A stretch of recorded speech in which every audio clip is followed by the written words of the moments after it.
Okay, I didn't plan on making a video, but I'm doing something pretty exciting. And I got my Testo smart probes out for it. And this is pretty cool. I'll show you what I'm working on.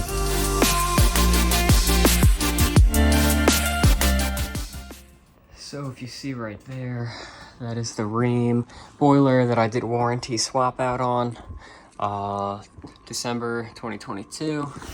It is right now 7 of 2023. It's 7/24/23. But this is what I'm working on. This is a through-the-wall condensing unit, and this is a 4-ton. There are 22. This one does the upper floors. This one does the lower floors. It's a 2-ton. And just a few observations that I made is, one, this filter dryer is pretty shot, pretty rusted out. Suction line filter dryer too. But here are our service ports, and this is the unit. It has a dual condenser fan blower setup, and looks like it uses this whole thing as a negative pressure cabinet, pulls through the coil, and then discharges out of the top right through there. Okay, so he's super nice customer, but what I'm doing right now is getting my measure quick set up with my Testo smart probes. You can see right here, we got it set for 410. I'm gonna change that to R22. He's had refrigerant added to the system before, and I just asked him to set the thermostat down, which pulled in our contactor right there. That's that click that you just heard. Make sure that my probes are zeroed out, and I'll hook them up. Okay, our standing pressure is reading around 72 degrees, and we're at 79. Whether it's low or not, we won't really be sure till we get it running. You can see we have 80-degree line temperatures, so we'll see what happens. The first thing I'm doing is making sure that I don't have any power coming in from line to ground. That's millivolts. Again, line to ground, millivolts, and we'll go from line to line as well on our contactor.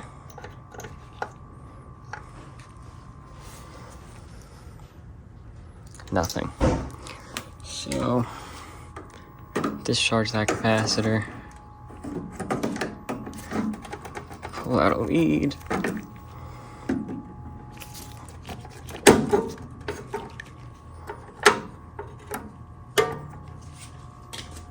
and we'll set our meter for capacitance. Rated for 60.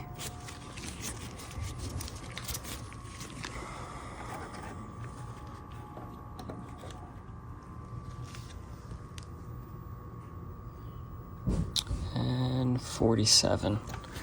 So that's no good. Got our fan right here. Not sure what this one is yet, but we'll take a reading and then we'll see what it's at.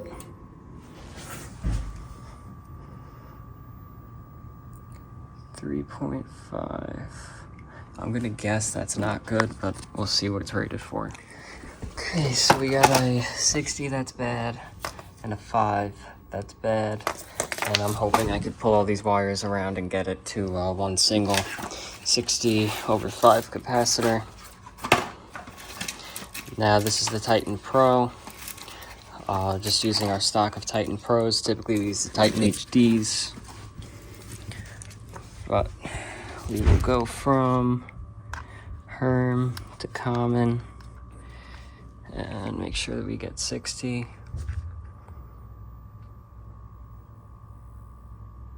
59, and we'll go from fan to common and make sure we get 4.95, so we'll be good on that. I just gotta wire these in to that capacitor there. Okay, so that worked out no problem. Plenty of play in the wires, and I'm actually just gonna move this ground wire just to somewhere so I don't have to, no, I'll just zip tie it right here, and then we can get rid of this capacitor. strap. Okay, and I just buttoned everything back up. Contactor also ohmed out good. Now I'm gonna plug in our power. Got a little light flicker there, but we'll see what happens with our pressures as it runs for a little bit while. High side pressure is going up pretty high. Coil doesn't look too dirty, but yeah, well, we're going up real high. We'll have to see what happens with that.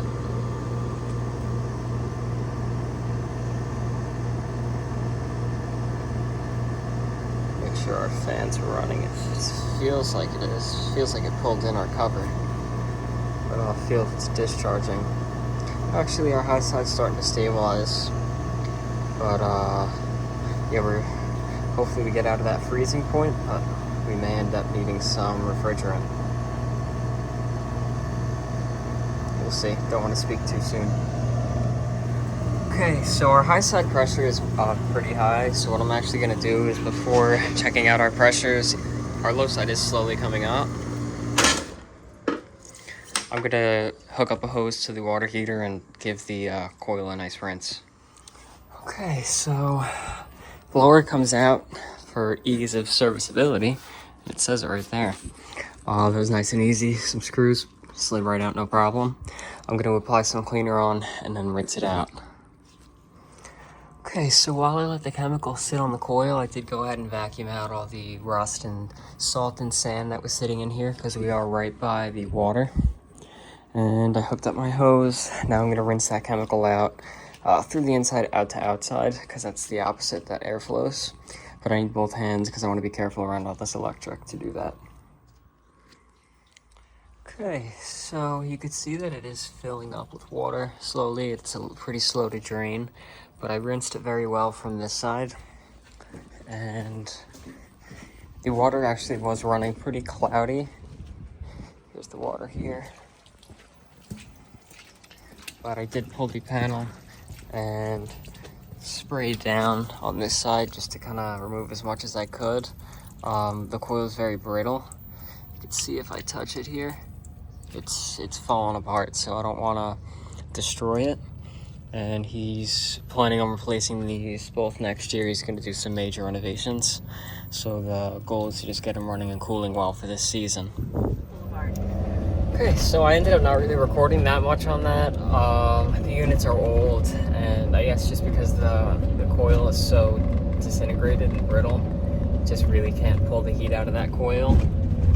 So that high side pressure just goes up and up and up, and it stays almost pinned to the highest pressure that my testo will read on the R22. But it is what it is. It's cooling. I did end up adding half a pound of refrigerant to bring down the superheat, because it was hardly condensing. It was hardly coming back cold at all. The other system is just, it's done. The compressor's shot. It's tripping the breaker. Stop sign. Turn left onto he doesn't want to do anything with it because he's moving out to completely renovate the house and plans on installing new systems. But I am heading now to my next call, which is in Rockville Center, and we're going to see what the issue is there. It's another AC. Well, actually, it's an AC not working, not an AC maintenance, but we'll see what happens. Hopefully it's somewhat simple. It's 1:26 p.m. I should be there by 2 and see what's going on. But we really are right by the water, right behind these trees on that, like the line of the horizon is the beach. And there's also beach on the other side as well, but a little bit further back, because we're on an island that's like off of Long Island. Okay, so not a quick fix, but at least an easy enough one. I'll show you what I'm dealing with. Here's the system, older train, 2007 R22 system. Zone dampers with an ECM motor, ECM 2.3, and it's failed. It's stuck on stupid. When you jump out RNG, it just goes back, forth, back, forth, back, forth. Here's what the homeowner opted to do. Qwikswap board. allows the replacement of a failed ECM 2.3 with permanent split capacitor PSC, which is this right here, half horsepower, 208, 230. That is exactly what our motor is. You can say it here. Half horsepower, 208, 230. So I'll get this one out and get the new one in. Okay, old motor's out. Here we are. But new one's in, just mounted. I gotta look over all the wiring, take some pictures. That way I know what to wire in on my PSC motor. Control board swap thingy. And hopefully we'll be good to go. A little bit tight in and out on here. It hits here. It's like just barely bigger than the opening for it, but it is what it is. I got it out, I'll get it in, and we'll see how it goes. Hopefully nice and smooth. We got spades on all our wiring, so everything will go onto that board nicely and on our new capacitor nicely.